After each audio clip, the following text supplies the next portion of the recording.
Sesaat lagi, Anda akan saksikan Pas Buka FM yang dipersembahkan oleh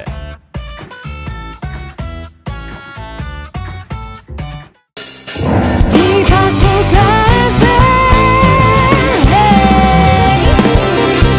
Assalamualaikum warahmatullahi wabarakatuh. Waalaikumsalam warahmatullahi wabarakatuh. Sekarang kita akan masuk ke segmen Samarinda, siraman rohani untuk Anda. Biar apa? Biar view. Karena siraman. Ya Pak Andri, karena siraman jadi biar view. Ya, masih bersama Ko Denis dan kita akan melihat dulu ada pertanyaan dari orang-orang yang di rumah. Iya, bikin dulu ya kita tayangannya ya. Ada tayangan, silakan. Bismillah. Ustadz, Kita lihat ini dulu ya, kita lihat ada video dulu, kita lihat video.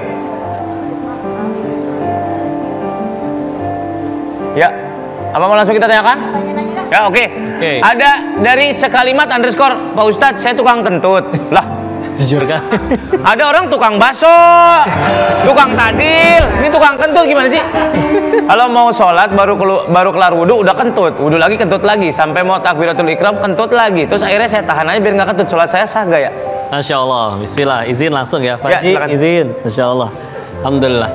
Makanya Nabi mengingatkan kalau bicara urusan kentut sampai 2 syaratnya. 1, terdengar bunyinya atau tercium baunya.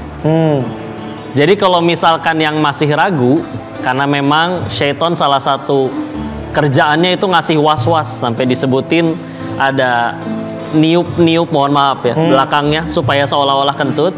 Makanya selagi kita yakin nih sampai di antara 2 tadi, maka baru silakan ambil batal lagi.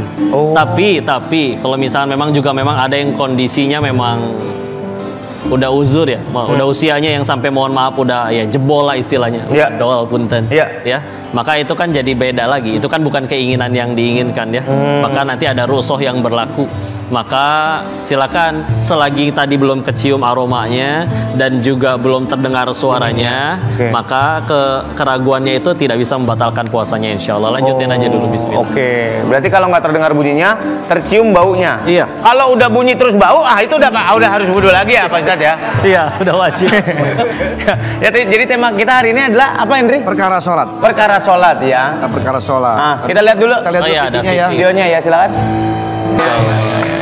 Bismillah, ya. Kita mau lihatnya dari sudut pandang mana? Ya. Kalau dari sudut pandang fikih, udah pada tahu lah ya. Iya. Tapi guru kami selalu ngingetin di atas fikih selalu ada yang namanya takwa. Fikih cuman bicara boleh atau tidak.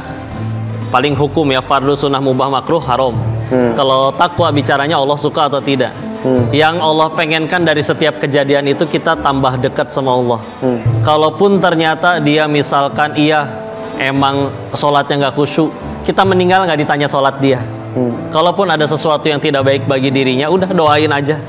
Sekali lagi kita kelihat sesuatu nih, tugas kita kan yang paling penting jadi pahala.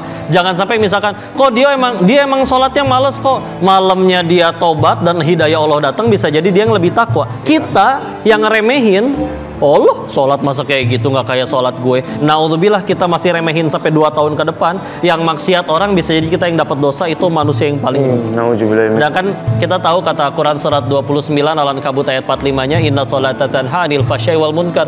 Salah satu fungsi sholat itu kan mencegah perbuatan keji dan munkar. Tugas kita yang udah sholatnya ngerasanya udah baik nih, ya gimana caranya? Jadi amal, jadi pahala.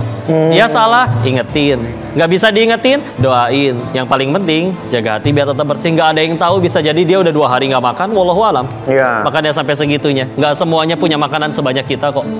Bismillah, doain aja, mudah-mudahan tambah baik ibadahnya. Kan kita ngaji, sholat, tugasnya supaya makin tahu kekurangan diri, bukan makin jago nyari kekurangan orang lain. Betul. Jangan sampai jadi hakim ngevonis orang-orang ya.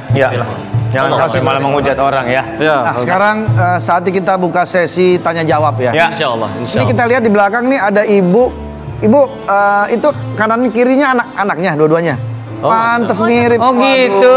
Di mana Bu rumahnya, Bu? Ya kan pengen tahu dari mana asalnya gitu. Kakaknya yang mana kakaknya? Sebelahnya adiknya. Berapa putrinya, Bu? 6. Wow. Berkah. Ibu juga sama putrinya? Bukan, itu temennya.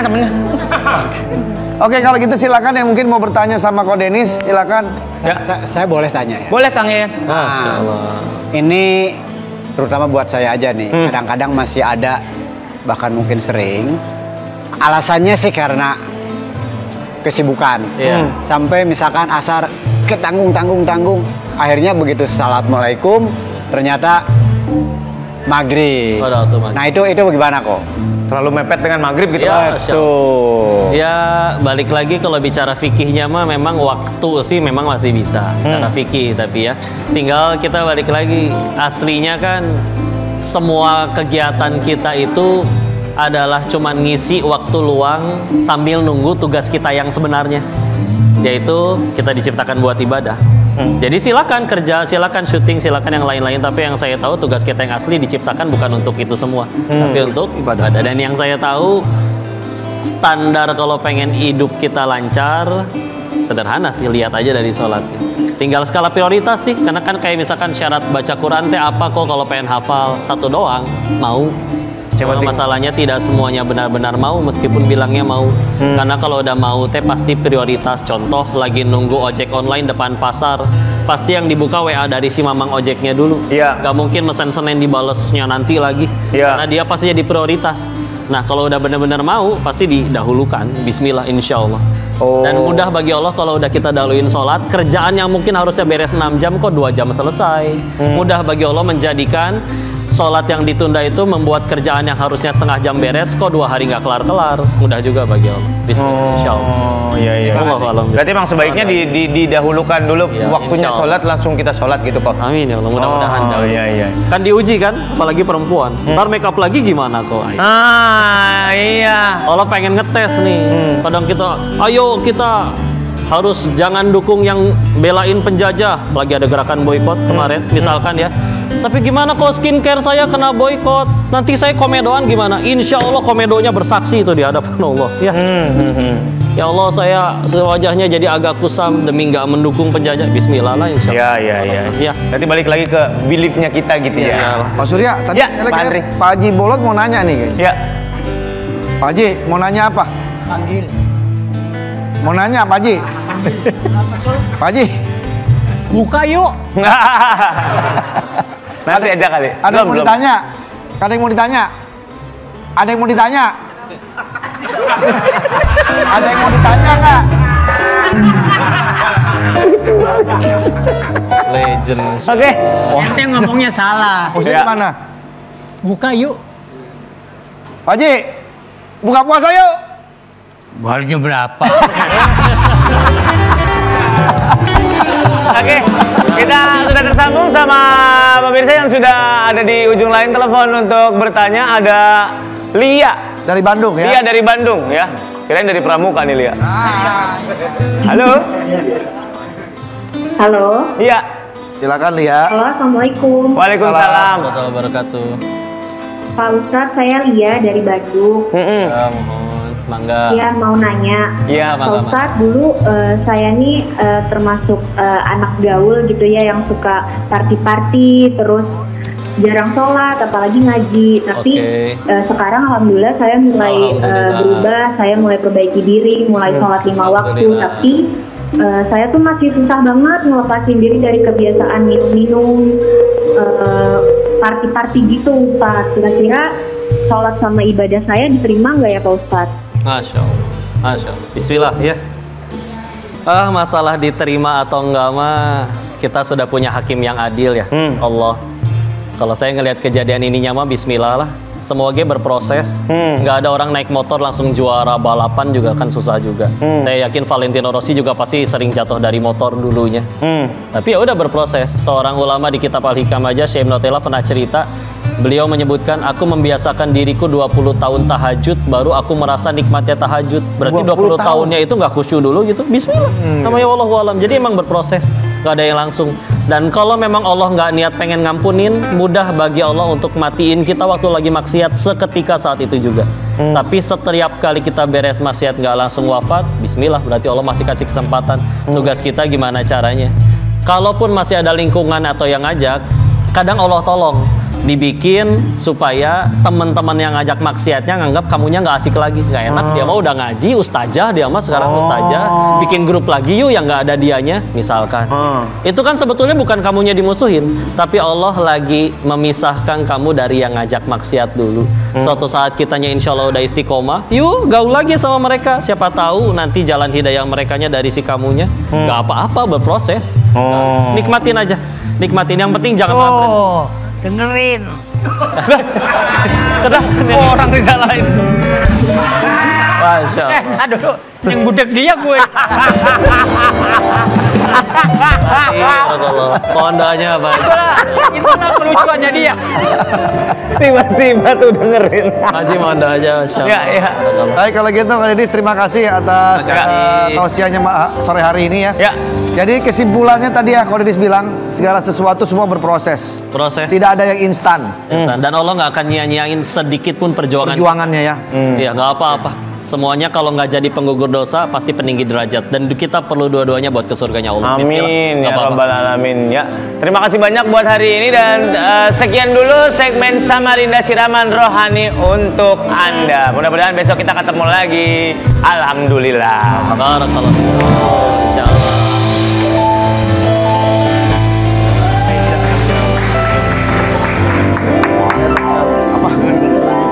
Selamat sore pemirsa, bertemu lagi dengan saya Wendy, dan yang pasti di breaking news kali ini saya akan membawakan berita ditemukan sebuah terobosan terbaru abad ini. Membuat masyarakat tercengang. Dan untuk informasi yang lebih jelas, saya sudah terhubung dengan kedua rekan saya yang berada di lokasi. Halo saudara Ayu dan saudara Hifzi. Halo.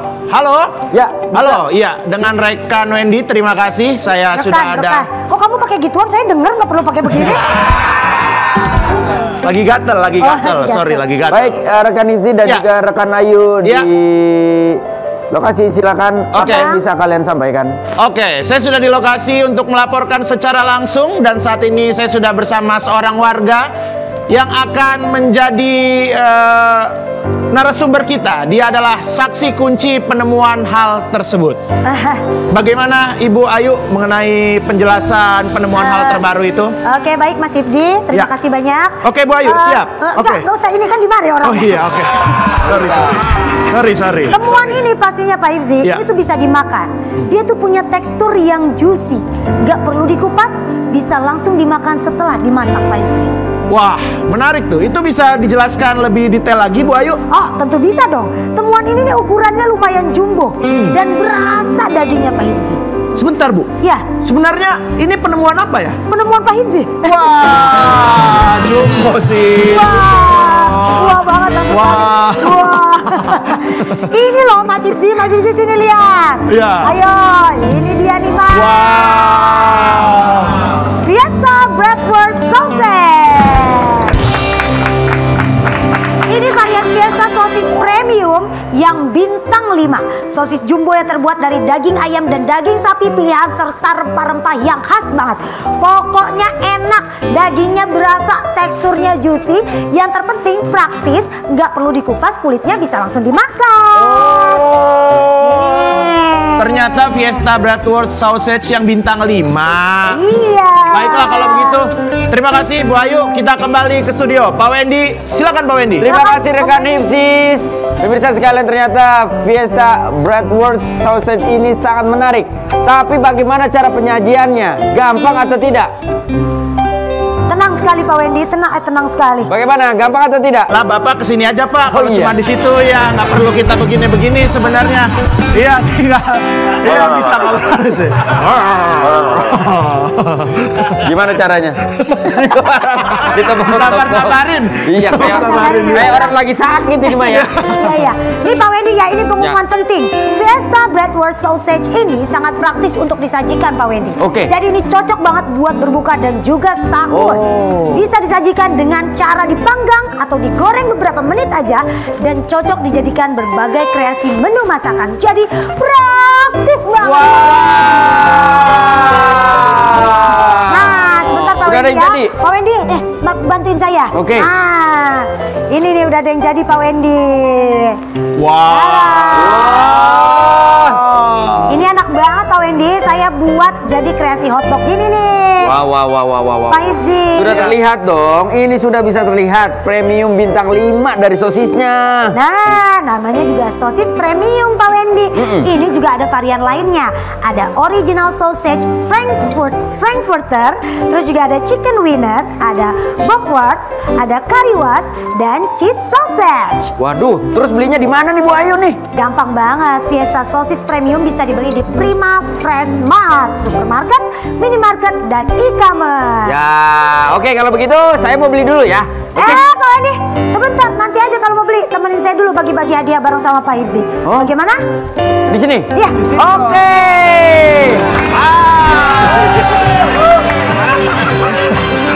Mengagetkan saja Pak Wendy. Kaget kamu yang mengagetkan. Pak Wendy nengok saya pun jadi kaget. Oke, kalau kita bilang Fiesta, yang di rumah menjawab bintang 5 dagingnya, bintang 5 enaknya. Fiesta. Halo. Fiesta. Bintang 5 dagingnya, bintang 5 enaknya. Oke, langsung. Siapa di mana? Siapa di mana? Dari Rika di Bekasi. Rika di Bekasi. Roma sehat ya Rika ya? Bu, beda itu Rika Rahim. Ayo Hipzi. Oke, pertanyaannya apa nama produk sosis jumbo dari Fiesta? A. Fiesta Premium Sausage. B.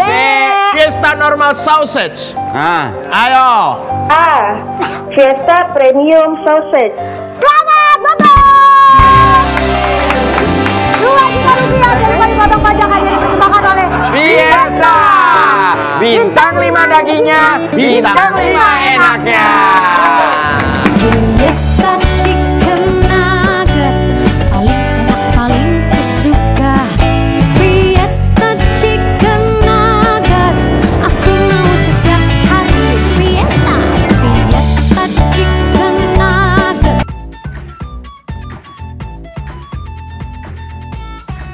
Terima kasih. Anda telah menyaksikan Pas Buka FM yang dipersembahkan oleh